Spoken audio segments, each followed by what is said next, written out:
Okay, so I'll do some more wrestling ones this month. I am still working on Plutonian versus Superman.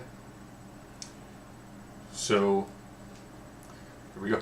Now with WWE hyping Evolution, their female-only pay-per-view, I figured I would go through and actually do a list of some of the female fights that would actually be really interesting to see them do. So I am picking ones from kind of different eras. So you will see, I have Alexa Bliss versus AJ Lee. I also have Sasha Banks versus Lita, one of the people she really said that she really wanted to have a match with. And for Becky Lynch, currently I have slated Alundra Blaze, because I was trying to think of someone that would make sense for her to take on. And I didn't think that Becky Lynch, Trish Stratus made a lot of sense. And this one is super easy to do. It's the Queen versus the $1 Billion Princess. It's super easy to do. You've got Triple H, who is Stephanie's husband, who is a huge fan of Ric Flair. One of the reasons why Ric Flair is as far as he is in the company. So you've got the Hall of Fame daughter. You've got the owner of the company's daughter. You've got the connection with Triple H, who has a high amount of respect for Charlotte's father. He's also married to Stephanie. There's a lot of things that just make sense. I do think that these two, there's the right amount of chemistry to make an absolutely fantastic match. So let's get into this. Strength. No problem giving this to Stephanie. When you notice when Stephanie gets ready and is getting prepared for it, she is incredibly well built. And she's been to wrestle a strength style. Since she's working with her husband, and her husband is, slow, methodical, big, a beefy guy, that's a similar way that Stephanie wrestles. There is very much just a larger, more physically dominant individual, which is going to be rare because Charlotte normally doesn't get outclassed physically, but I think from a power standpoint, I think Stephanie does take it. Speed, definitely Charlotte. I think that Charlotte has just a much higher level of natural athleticism. So where she might not have a raw power advantage, she will easily outclass Stephanie when it comes to strength. In fact, I'll just go through those two as well. Charlotte's had much longer matches. Stephanie, with the exception of the Brie Bella match, several years ago, she'd be in tag matches. She had short matches. Charlotte, no. Charlotte can go 20, 30 minutes, probably 40 minutes if they let her go that way. So she's definitely going to take this match a lot longer.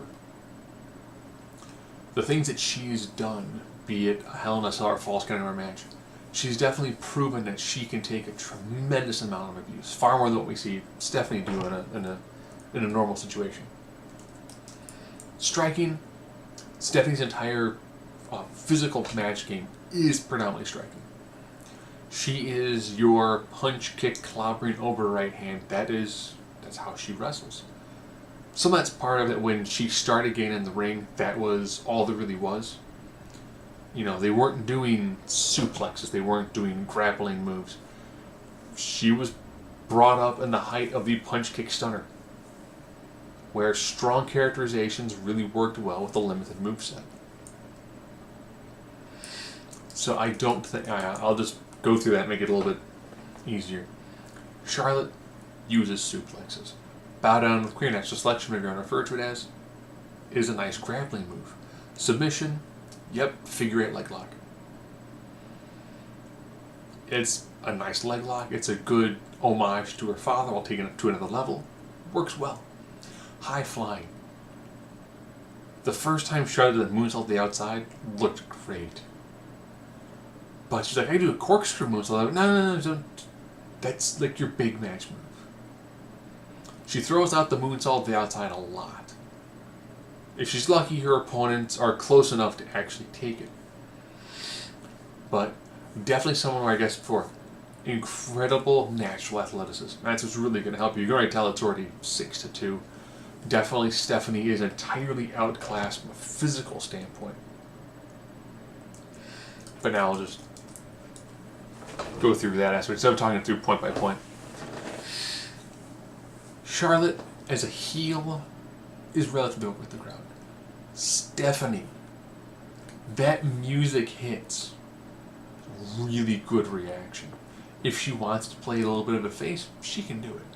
If she wants to go straight on, everyone's gonna hate me, that's the, Daniel Bryan, you're a B plus player bit, she can do it.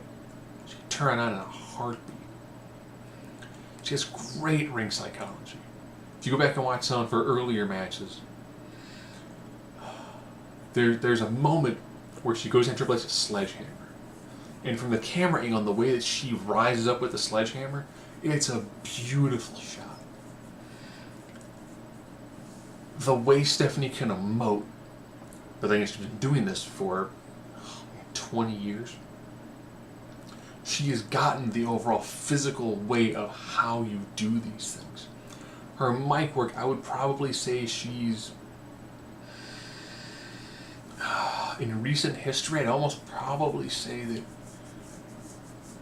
depending on what you're watching, Stephanie would either be the top mic worker for women. Not saying the other women haven't had great promos, but I'd almost say that she would probably easily be in the top 3, depending on who you're talking about and what eras. Because she knows her character, knows it well, knows how to work the crowd. But then again, it's in her DNA. So I do think if you put these two in a match, I think Stephanie does enough to sell it. And Stephanie would definitely put the work in to get people to buy into the fact that, you know what? Almost no one gets one up on Stephanie. Brie Bella got up on Stephanie. Nikki Bella hasn't faced Stephanie. AJ Lee never had a chance to face Stephanie. Yeah, her and Trish traded the women's belt back and forth a couple of times. I don't think Lita ever got to really get over on Stephanie.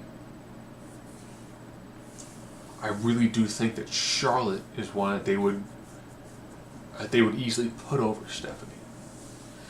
Even though from a logical standpoint, they really wanted to have made a member of the Four Horsewomen, sorry. When Bayley won the title off of Charlotte and it was not a clean uber babyface win, I really do think that had they led that up to a Bayley-Stephanie match, or hinted at it, and then Bayley could have gone over on Stephanie, that would have been huge for her character. Or if they could have had, a Bayley-Stephanie sort of feud to work in a light Daniel Bryan, like you're a B-plus player. She could have brought up, oh, well, you were the last of the Four Horsewomen to make it from NXT. And in this one, it's very easy for her to be like, it's the queen versus the princess. It's super easy. Could you imagine a match like that? It's more like Evolution. We're going to have a woman who is like a 7-time champion. She's held every women's belt that it was available at the time. NXT, Raw, SmackDown, and the Divas belt. She beat Asuka and ended her undefeated streak.